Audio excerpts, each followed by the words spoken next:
സാധാരണ തഴയപ്പെട്ട ഒരു സങ്കീർത്തനമാണ് 140-ാമത്തെ സങ്കീർത്തനം. പൊതുവേ സാധാരണ ആരും അങ്ങനെ വായിക്കാൻ എടുക്കുന്ന ഒരു സങ്കീർത്തനമല്ല. അതിലെ പല കാര്യങ്ങളും പഴയ നിയമത്തിലെ ആളുകളുടെ ആ പ്രയാസങ്ങളാണ് പറഞ്ഞുകൊണ്ടിരിക്കുന്നത്. ശത്രുവിനെ കുറിച്ചുള്ള അവരുടെ പ്രയാസങ്ങൾ, അവരുടെ ആഗ്രഹങ്ങളൊക്കെ തുറന്നു പറയുന്ന ഒരു സങ്കീർത്തനമാണ്. ഈ സങ്കീർത്തനത്തിൽ നിന്ന് ഇതിനു മുമ്പ് ഞാൻ സൃഷ്ടിച്ചിട്ടുണ്ട്. അന്ന് ഞാൻ അതിനകത്തുള്ള 7 പേരെ കുറിച്ച് ഒന്ന് ഓർമ്മപ്പെടുത്താൻ ഇടവന്നു. 7 പേരെ കുറിച്ച് അതിനകത്ത് പറയുന്നുണ്ട്. ഗർഭികള്, സാഹസക്കാര്, അതുപോലെ ഭാവിഷ്ഠാനക്കാരൻ, പീഡിതൻ, ദരിദ്രൻ, നീതിമാൻ തുടങ്ങി ഇങ്ങനെ 7 പേരെ കുറിച്ച് പറയുന്ന കാര്യങ്ങളുണ്ട്. അതിനെക്കുറിച്ച് വിശദീകരിക്കാനായിട്ട് താല്പര്യപ്പെടുന്നില്ല. ഒരു വാക്യം അതിൽ ശ്രദ്ധേയമായി ചിന്തിച്ച് പെട്ടെന്ന് ധ്യാനിച്ച് അവസാനിപ്പിക്കാനായിട്ട് താല്പര്യപ്പെടുകയാണ്. ശക്തമായ ഒരു ആലോചന ഇതിനകത്ത് കിടക്കുന്നുണ്ട്. അത് ഞാൻ വേഗത്തിൽ പറയുന്നതുകൊണ്ട് നിങ്ങളുടെ ഏകാഗ്രതയും ശ്രദ്ധയും വളരെ അത്യാവശ്യമായിട്ടിരിക്കുന്നു. എങ്കിൽ മാത്രമേ നമുക്ക് ഗ്രഹിക്കാനായിട്ട് കഴിയുള്ളൂ. 7-ാമത്തെ വാക്യം വായിക്കാം.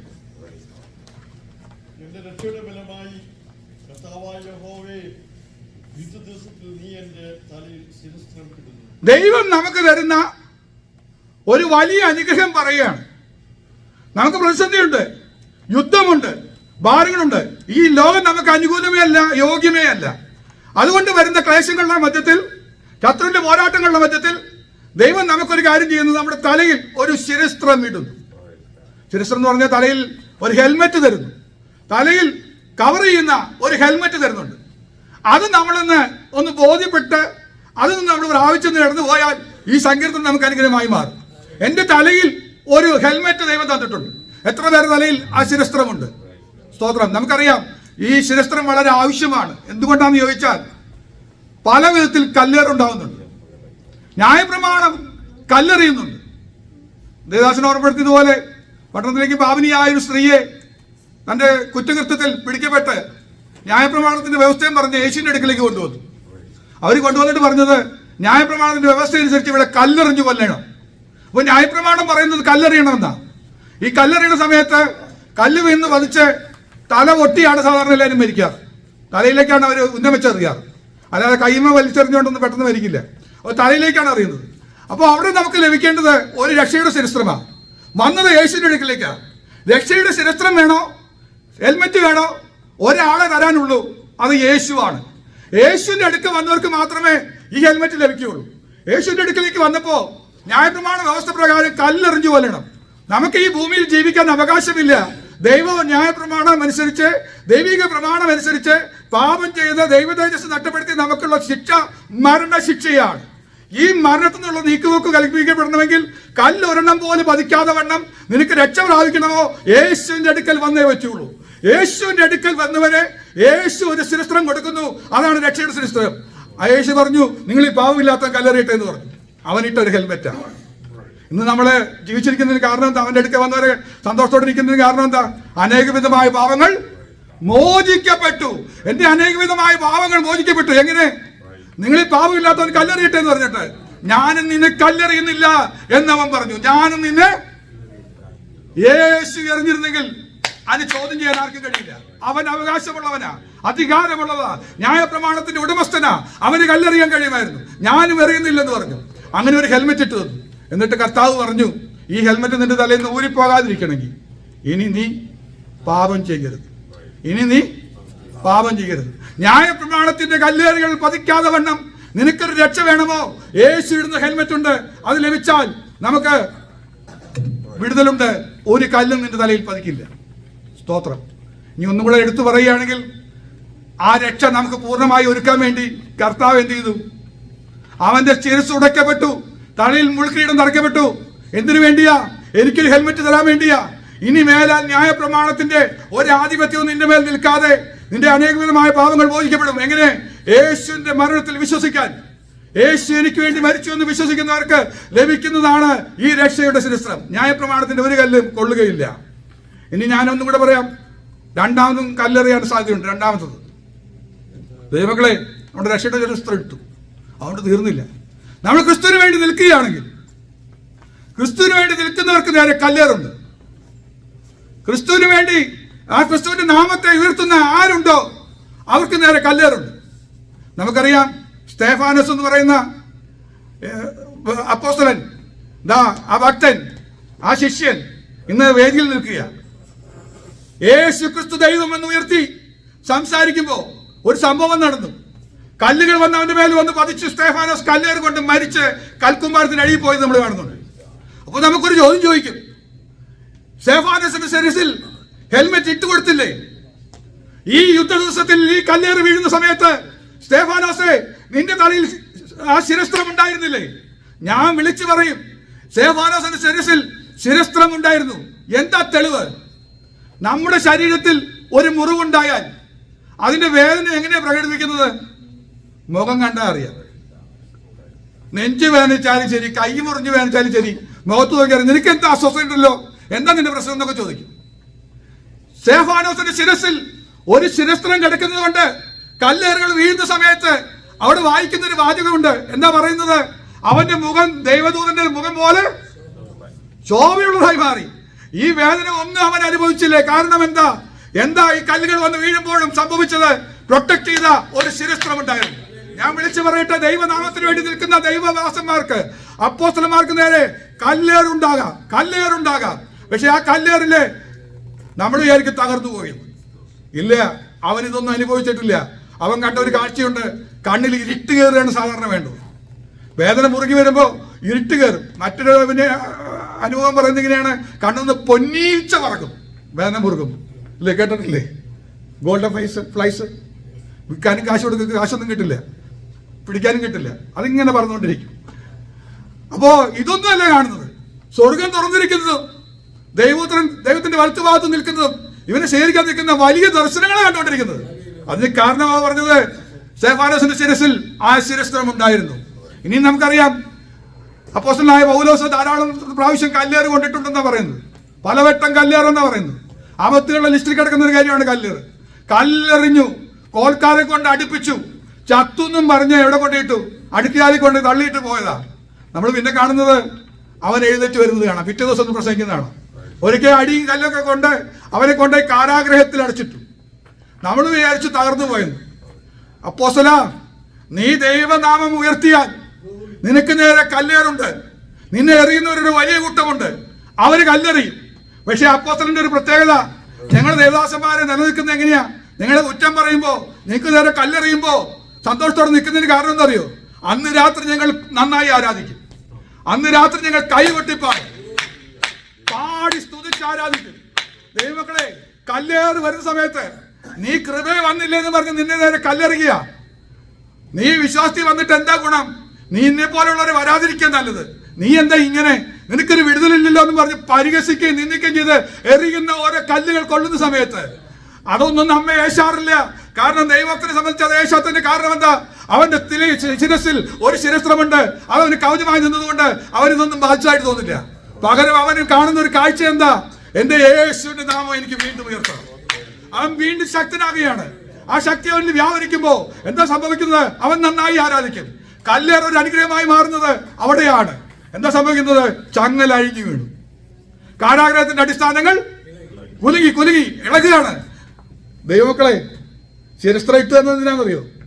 അതനുസരിച്ച് ദൈവത്തിന് മഹത്വം കൊടുക്കണം. ഇട്ട് തന്ന ദൈവത്തിന്, രക്ഷയുടെ നാമത്തിന് ഞാൻ യഹോവ എനിക്ക് സകല ഉപകാരങ്ങൾക്ക് ഞാൻ അവനെന്ത് ഉപകാരം ചെയ്യും? എന്താ ചെയ്യേണ്ടത്? രക്ഷയുടെ പാനപാത്രം എടുത്ത് അവന്റെ നാമത്തെ, ഈ രക്ഷയുടെ പാനപാത്രം എടുത്ത് വിളിച്ചപേക്ഷിക്കുക. യഹോവ എനിക്ക് ചെയ്ത ഉപകാരമാണ് ഈ കല്ലേറെന്ന് തിരിച്ചറിയുന്ന അപ്പോസ്തലൻ ദൈവത്തിന്റെ നാമം എടുത്ത് ഉയർത്തിയപ്പോൾ അവനിൽ ഒരു ശക്തി വ്യാപരിച്ചു. ആ ശക്തി അന്യായ ബന്ധനങ്ങളെ അഴിച്ചു മാറ്റി. അപ്പൊ കല്ലേറ് വേണ്ടെന്ന് പറയരുത്.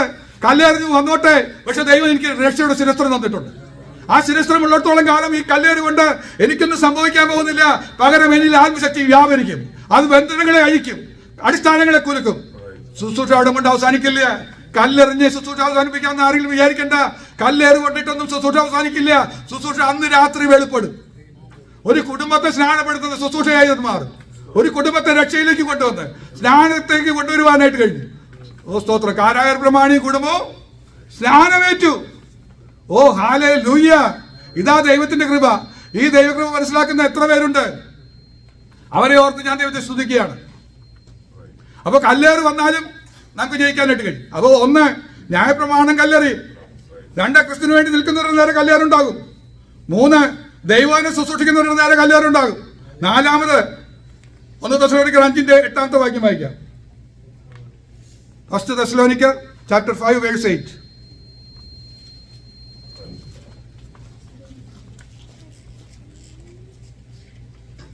1 തെസ്സലോനിക്കർ 5:8.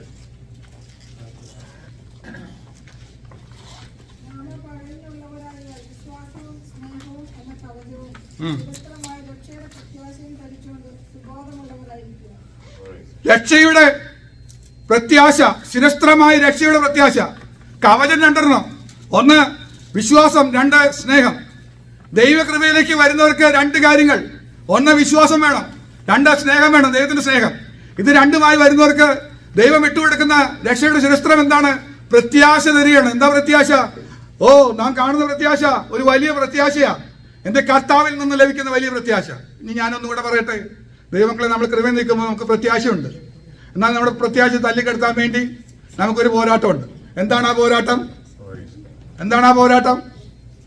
നിങ്ങൾക്ക് പോരാട്ടമുള്ളത് ജഡരക്തങ്ങളോടല്ല, വാഴ്ചകളോടും അധികാരങ്ങളോടും സ്വർഗ്ഗലോകത്തിലെ ദുഷ്ടാത്മ.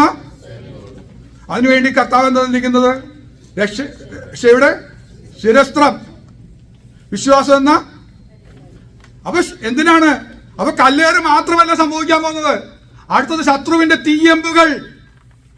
ശത്രുവിന്റെ തീയമ്പുകൾ വരുന്നത് തലയ്ക്ക് നേരെ ആയതുകൊണ്ടാണ് രക്ഷയുടെ ശിരസ്ത്രത്തിന് ഒരു കപ്പാസിറ്റിയും കൂടെ ഉണ്ട്. നിനക്കൊന്നും ഭവിക്കാതെ വേണം. ശത്രുവിന്റെ ഒരു ശിരസ്ത്രവും നിനക്ക് ഭവിക്കാതെ വേണം. അവനെ എയ്യുന്നത് എന്തിനു വേണ്ടിയാ? നിന്നെ കൃപയെന്ന് വീഴ്ത്താൻ വേണ്ടി. ഒന്നും കൂടെ ഞാൻ പറഞ്ഞ എങ്ങനെ പറയും? പ്രത്യാശയെന്ന് വീഴ്ത്താൻ വേണ്ടിയാ. പ്രത്യാശയില്ലാത്തവരായി കഴിഞ്ഞാൽ മറ്റുള്ളവരെ പോലെ നമ്മൾ ദുഃഖിക്കും. നെഞ്ചുവേദന വരുമ്പോഴേ നമ്മൾ ദുഃഖിച്ചു തുടങ്ങും. ഭയങ്കര ദുഃഖം വരും. എന്തെങ്കിലും പ്രയാസം വന്നാൽ നമ്മൾ പ്രത്യാശ നഷ്ടപ്പെട്ട് പോവും. അതിനുവേണ്ടിയാണ് വേദന കൊണ്ടുവരുന്നത്, കഷ്ടം കൊണ്ടുവരുന്നത്, ക്ലേശം കൊണ്ടുവരുന്നത്. എന്നാൽ നമുക്ക് ജയം ലഭിക്കുന്നത് എന്താ? ഈ ശിരസ്ത്രം നഷ്ടപ്പെടുത്താതെ തലയിൽ വെച്ചാൽ ഒരു കാരണവശാലും നീ ദുഃഖിക്കില്ല, മറ്റുള്ളവരെ പോലെ ദുഃഖിക്കില്ല. ലോക മനുഷ്യരെ പോലെ ദുഃഖിക്കാതിരിക്കണമെങ്കിൽ രക്ഷയുടെ ശിരസ്ത്രം നിന്റെ തലയിൽ വേണം താനും. അത് നഷ്ടപ്പെടുത്തി കളയാൻ പാടില്ല. ഇനി അഞ്ചാമത്തെ കാര്യം ഇതിനകത്തൊന്നും കൂടെ പറയാനുണ്ട്. അപ്പോ കല്ലേറ് മാത്രമല്ല, അഗ്നി അസ്ത്രങ്ങൾ വരുന്നുണ്ട്. ഇനി ഈ സങ്കീർത്തനത്തിൽ നമ്മൾ വായിക്കുന്ന ഒരു ഭാഗമുണ്ട്. അതിന്റെ അടുത്ത 9ാമത്തെ വാക്യം വായിച്ച് 10ാമത്തെ വാക്യം, 140:10.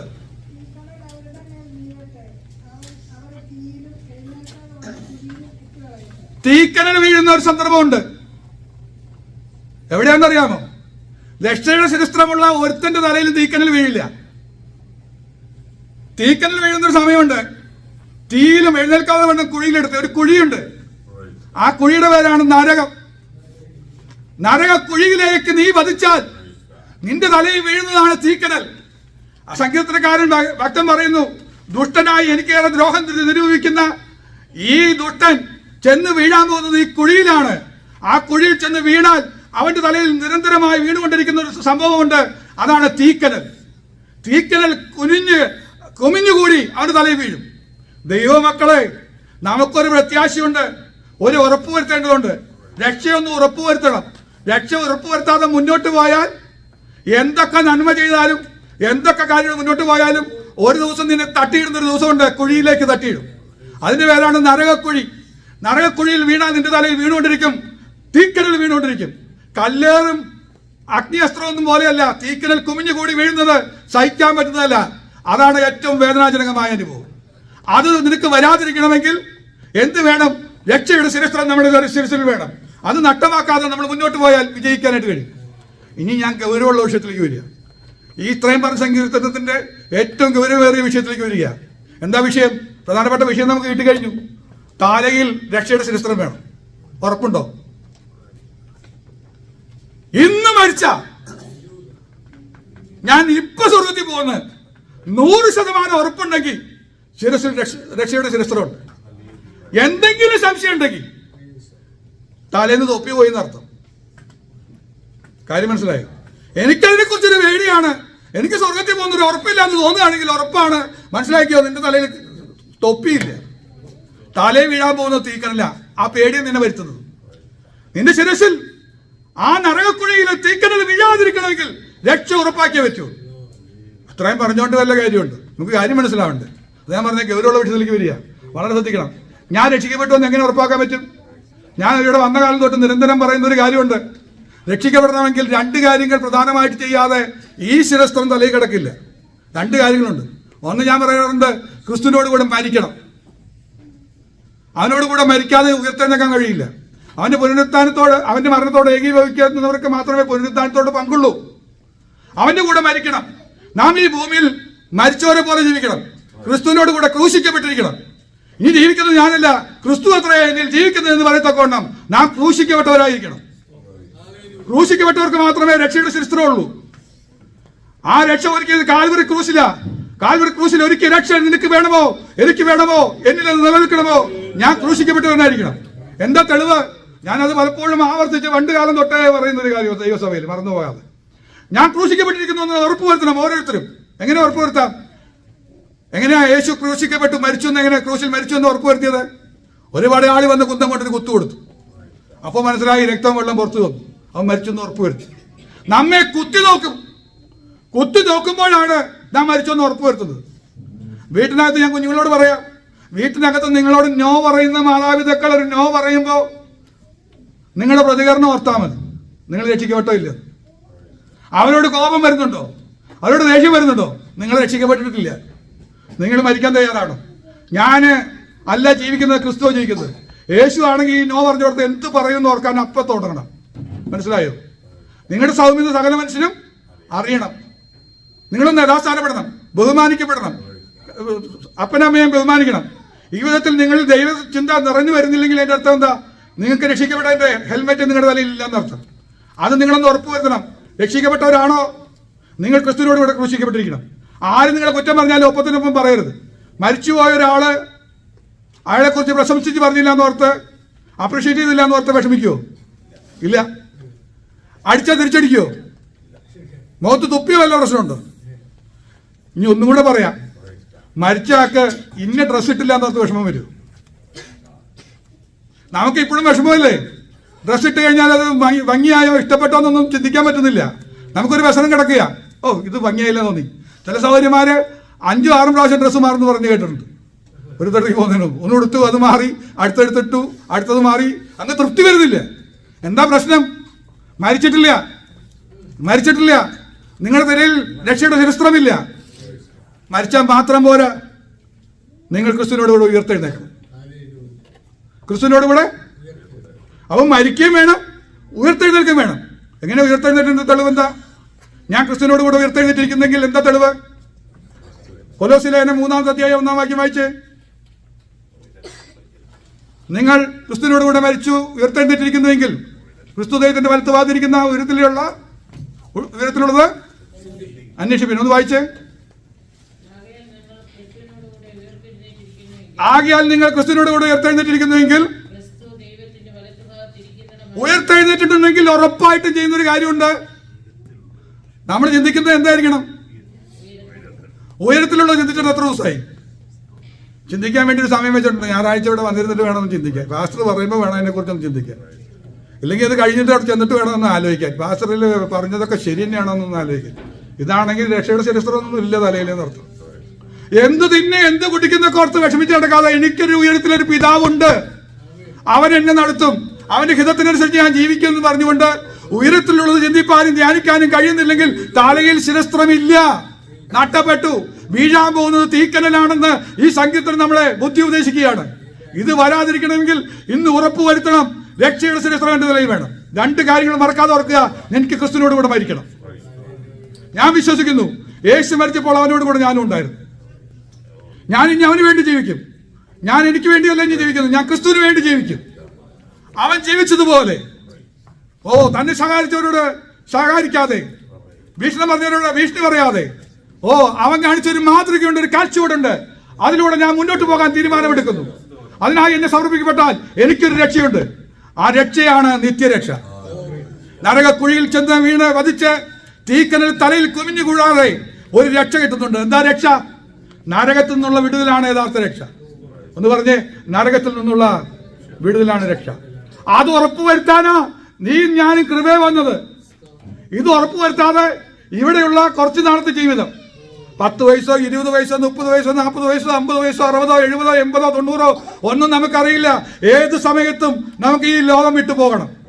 നമ്മൾ താൽക്കാലികമായി വന്നതാ, താൽക്കാലികമായിട്ട് ഇവിടെ ഇരിക്കുന്നത്. പക്ഷെ ഒരു കാര്യം ഉറപ്പുണ്ട്, നിത്യമായൊരു വാസം കിടക്കുന്നുണ്ട്. ഒന്നെങ്കിൽ നിത്യനരകം അല്ലെങ്കിൽ നിത്യജീവൻ. 2 കിടക്കുക, ഒന്ന് നിത്യനരകം, ഒന്ന് നിത്യജീവൻ. എനിക്ക് നിത്യജീവൻ വേണമെന്ന് ആഗ്രഹിക്കുന്നെങ്കിൽ ഹെൽമെറ്റ് ഇടാതെ അങ്ങോട്ട് പോകാൻ പറ്റില്ല. ഈ ഹെൽമെറ്റ് ധരിച്ചാൽ നിനക്ക് രക്ഷപ്പെടാൻ കഴിയും. അത് ഉറപ്പുവരുത്തി മുന്നോട്ട് പോകാനായിട്ട് കഴിയണം. ദൈവമക്കളെ, നമ്മൾ യേശുവിനെ അനുഗമിച്ചത് പിന്തുണച്ചത് സ്കൂളിൽ ഫസ്റ്റ് റാങ്ക് മേടിക്കാൻ വേണ്ടിയൊന്നുമല്ല, പ്രാർത്ഥിച്ച് ഫസ്റ്റ് റാങ്ക് മേടിക്കാനൊന്നുമല്ല, എനിക്ക് ഏറ്റവും നല്ല കാര്യങ്ങൾ ഭൗതികമായ നന്മ ലഭിക്കാനൊന്നുമല്ല. എനിക്ക് വേണ്ടത് രക്ഷയാണ്. അത് വലിയ രക്ഷയാണ്. നിത്യനരകത്തുനിന്നുള്ള വിടുതലാണ് എനിക്ക് ആവശ്യം. അത് ഉറപ്പുവരുത്താൻ എല്ലാവരും ദൈവം സഹായിക്കട്ടെ എന്ന് പറഞ്ഞുകൊണ്ട് വാക്കുകൾ നിർത്തുന്നു. ദൈവം നമ്മെ ഈ വചനങ്ങളാൽ അനുഗ്രഹിക്കുമാറാട്ടെ.